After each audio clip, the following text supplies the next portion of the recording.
Dear student, welcome in my YouTube channel RCP classes में the solution to insolvency of partners से एक question लेकर आया हूँ। क्वेश्चन है explain the decision in garner versus murray does this decision apply to India कि ये decision India में अप्लाई होती है। ये इंपॉर्टेंट क्वेश्चन है फॉर द एग्जामिनेशन। आप लोगों का एग्जाम सामने है और ये एग्जाम के लिए इंपॉर्टेंट क्वेश्चन है। ठीक है, गर्रे वर्सेस मर्रे का रूल जो होते हैं, जो केस लो था, जो घटना घटा था, वो घटना के बारे में बताऊंगा। उस टाइम जो जस्टिस जॉयस ने जो डिसीजन दिए थे वो डिसीजन के बारे में बताऊंगा, क्या डिसीजन था। और एग्जाम में जो आपका डिसोल्यूशन 2 से ही क्वेश्चन आएगा। आपका डिसोल्यूशन 1 से क्वेश्चन आने की संभावना कम होती है, क्योंकि वो जो डिसोल्यूशन 1 होती है वो क्लास 12 का होती है, जैसे एडमिशन, रिटायरमेंट, डेथ और dissolution of the firm, dissolution of the partnership not firm. और यहाँ पर क्या होती है कि dissolution to insolvency of partner. Direct exam में बीकॉम प्रोग्राम लीजिए या बीकॉम ऑनर्स लीजिए, दोनों में आपका इंसॉल्वेंसी ऑफ पार्टनर से क्वेश्चन आते हैं। तो इंसॉल्वेंसी ऑफ पार्टनर्स आप क्वेश्चन प्रैक्टिस कीजिएगा, वन पार्टनर का केस में और ऑल पार्टनर का केस में। अब रही बात कि वन पार्टनर का केस में आपका जीएम का रूल लागू होती है, ऑल पार्टनर का केस में आपका जीएम का रूल लागू नहीं होती है। तो दोनों तरह का क्वेश्चन आप कर लीजिएगा एग्जाम के लिए। क्वेश्चन है क्या कि explain the decision in garner versus murray does this decision apply to India, क्या यह डिसीजन अप्लाई होती है इंडिया में। चलिए क्वेश्चन को आगे बढ़ते हैं। क्वेश्चन में लिखा हुआ है कि the Garner versus Murray rule is applicable in case of dissolution of the firm. Firm का डिसोल्यूशन होगा तभी जीएम का रूल एप्लीकेबल होगी। पार्टनरशिप का डिसोल्यूशन होगा तो जीएम का रूल एप्लीकेबल नहीं होगी। पार्टनरशिप का डिसोल्यूशन आप क्लास 12 में भी सीबीएसई के स्टूडेंट पढ़ चुके हैं, जेक बोर्ड में हटा दिया गया था। ठीक है, द रूल से दैट कि the loss on account of insolvency of partner, जो इंसॉल्वेंसी होती है partner, is a capital loss. Insolvency partner का जो लॉस होती है, जो डिफिशियंसी निकल के आती है, वो डिफिशियंसी कैपिटल लॉस होती है।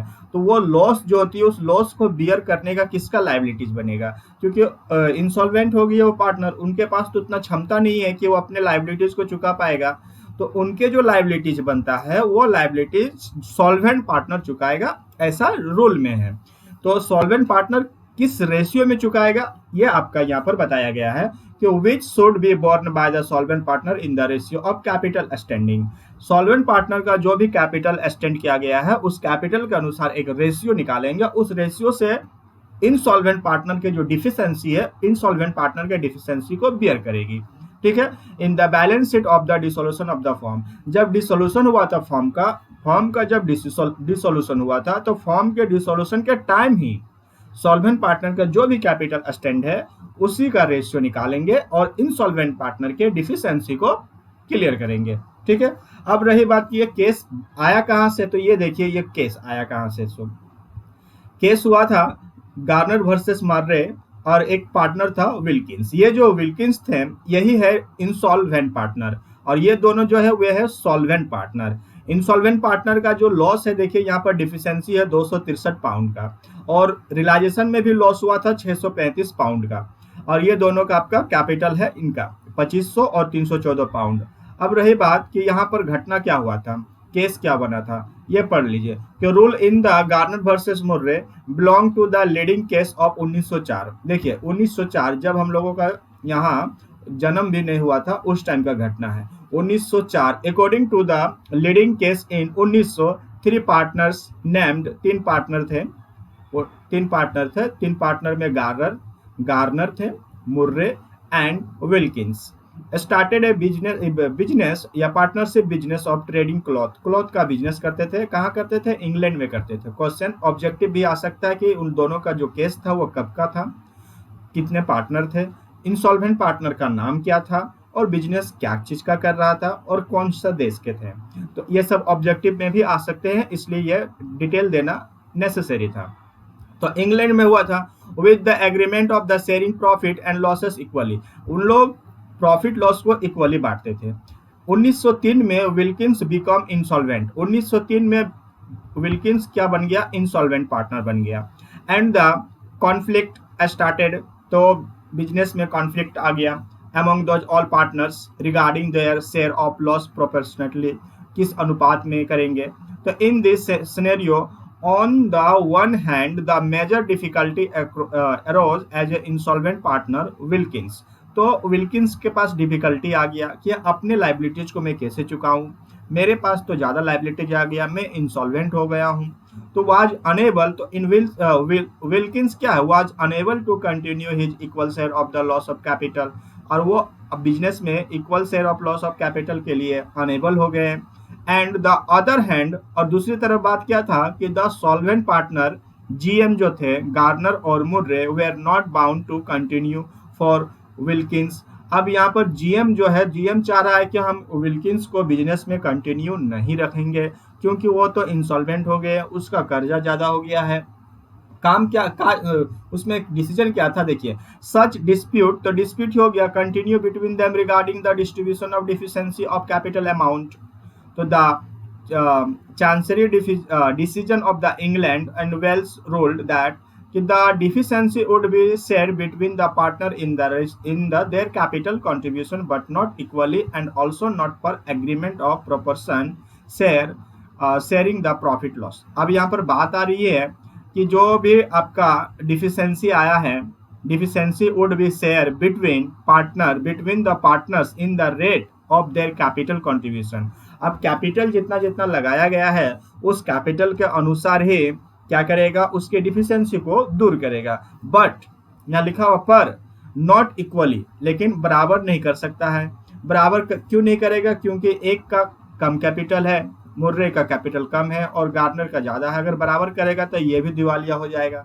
इसलिए अगर मुर्रे दिवालिया नहीं, अगर मान लीजिए कि यहाँ पर बराबर कर देगा इसको, ये दोनों लॉस, ये भी लॉस है और ये भी लॉस है, ये दोनों लॉस को अगर जोड़ के इक्वल कीजिएगा तो 314 से ज्यादा पड़ जाएगा, और जब 314 से ज्यादा पड़ जाएगा तो मुर्रे भी क्या हो जाएगा, इंसॉल्वेंट पार्टनर हो जाएगा। तो इन केस में हुआ था ऐसा घटना, क्या हुआ था कि नॉट इक्वली करेगा, एंड ऑल्सो नॉट पर agreement of proportion of the sharing the profit loss. और उन लोग नहीं चाहता है कि हम लोग जिस रेशियो में प्रॉफिट शेयरिंग को बांटते थे उसी रेशियो में हम लोग का जो डिफिशिएंसी है और लॉस ऑन रियलाइजेशन है उसको हम लोग इक्वल करेंगे, इक्वली बांटेंगे, वो लोग नहीं चाहते हैं। अगर ऐसा करने से क्या होगा, ऐसा करने से होगा क्या कि जो सॉल्वेंट पार्टनर है, यानी कि मुर्रे जो सॉल्वेंट पार्टनर है ये भी इंसॉल्वेंट बन जाएगा।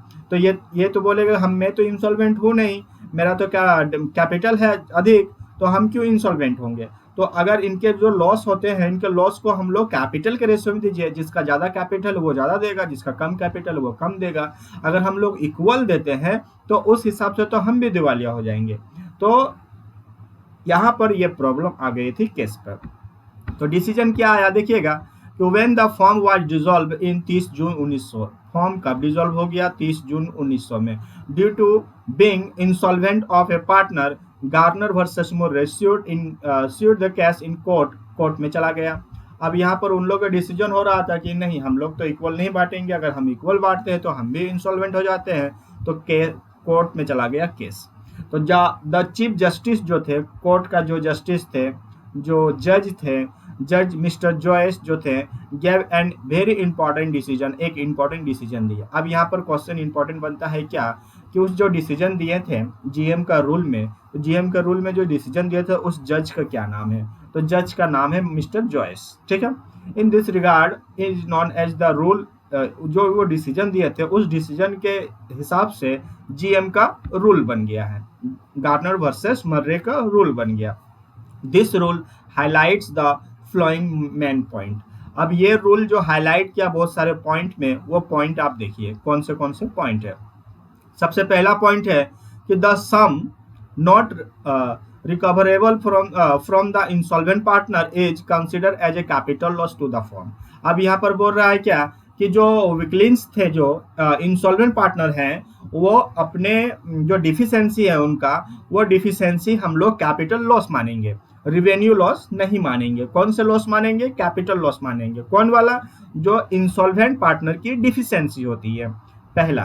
तो इंसॉल्वेंट पार्टनर की डिफिशिएंसी आपका ये है, ये 263, और इसमें जो इसको मिलेगा हिस्सा वो, ठीक है। तो ये आपका कैपिटल लॉस होगा, सबसे पहली बात।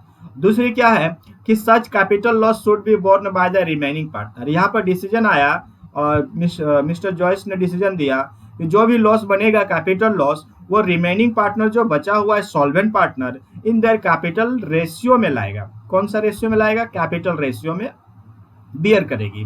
हु आर सॉल्वेंट, जो सॉल्वेंट है वो पार्टनर्स यानी कि गार्डनर और मुर्रे सॉल्वेंट है, तो दोनों पार्टनर्स इंसॉल्वेंट पार्टनर के जो कैपिटल लॉस बनती है वो लॉस को कैपिटल रेशियो में बियर करेगी। ये बात डिसीजन में आया। तो they have credit balance on their capital account on the date of solvency, और उसके पास क्रेडिट बैलेंस है जिस टाइम इंसॉल्वेंसी हुआ था पार्टनर्स विक्लिन्स, उस टाइम का बात कर रहे हैं। तो those solvent partner will bring in cash equal to their respective share of the loss on realisation. और डिसीजन क्या आया कि जो रियलाइजेशन में लॉस हुआ है, जो रियलाइजेशन में, यहाँ पर देखिएगा, जो रियलाइजेशन में लॉस हुआ है 635 का लॉस हुआ है, तो 635 का लॉस आया है तो ये तो जीएम का भी बनेगा, एम का भी बनेगा, विक्लिन्स का डब्ल्यू का भी बनेगा। लेकिन ये दोनों का जो बनेगा, ये रियलाइजेशन का लॉस, वो लॉस ये दोनों केस में लाएगा, घर से केस में लाएगा। ये डिसीजन आया था। दो डिसीजन आया है। पहला डिसीजन क्या था? पहला डिसीजन है क्या कि जो विक्लिन्स का डिफिशियंसी अमाउंट है, उस डिफिशियंसी अमाउंट को कैपिटल लॉस मानेंगे, पहला डिसीजन। दूसरा डिसीजन क्या है कि जो लॉस ऑन रियलाइजेशन है, जो सॉल्वेंट पार्टनर का हिसाब बनेगा, जो भी हिस्सा बनेगा वो हिस्सा उन लोग नगद यानी कैश में लाएगा। दो डिसीजन हुआ। तीसरा पढ़िए, those solvent partner will bring, वही बात है कि सॉल्वेंट पार्टनर क्या कैश में लाएगा। अब यहाँ पर लिखा हुआ है कि those solvent partner will bring in cash equal to their respective share loss on realisation. ठीक है। अब आया चौथा point, while dissolution of the partnership due to the being insolvent of one or more partner, the other procedure for closing the book of accounts is almost the same as under simple dissolution। यहाँ पर क्या हुआ है कि अगर while dissolution of the partnership due to insolvent of one or more partners, अगर एक से ज्यादा पार्टनर अगर डिसोल्यूशन होता है तो इन अदर प्रोसीजर पर closing the book of account is almost the same as under simple dissolution. जैसा सिंपल डिसोल्यूशन में बुक्स ऑफ अकाउंट्स को क्लोज करते थे, उसी हिसाब से बुक्स ऑफ अकाउंट को क्लोज करेंगे। अब यहाँ पर देखिए, अब यहाँ पर बात आया है क्या applicable of the Garden versus Murray rule in India, क्या ये नियम इंडिया में भी एप्लीकेबल होती है? तो यस, होती है। क्यों होती है? क्योंकि section 48 of Indian Partnership Act 1932 में वही बात लिखा हुआ है जो बात section 44 of the Partnership Act Great Britain and further there has been no case law in India.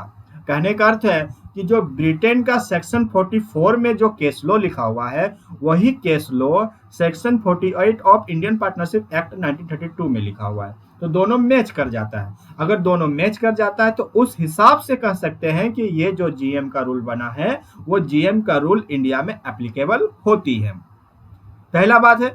दूसरा बात क्या है कि अभी तक further there has been no case law in India, और अभी तक उसके खिलाफ कोई केस लॉ इंडिया में आया नहीं है, इसीलिए हम लोग जीएम का रूल को एप्लीकेबल मान लेते हैं। अभी तक उसके अगेंस्ट में कोई केस, कोई कोर्ट में केस किया नहीं है कि ये गलत है या इसमें ऐसा नहीं होना चाहिए, ये ऐसा गलत हुआ था, ऐसा कोई कोर्ट में केस हुआ नहीं है। ठीक है। तो अभी तक कोई कोर्ट में केस इस तरह का हुआ नहीं है, इसलिए हम लोग मान लेते हैं कि इंडिया में भी ये एप्लीकेबल होती है। दूसरी बात क्या है कि there has been no case law in India to deal this such situation, so in India this are applicability with respect to the following consideration. तो इसलिए इंडिया में क्या होती है, ये एप्लीकेबिलिटी होती है। अब एप्लीकेबिलिटी क्या होती है, देखिए Garden versus Murray is applicable only when there is no agreement between the partners.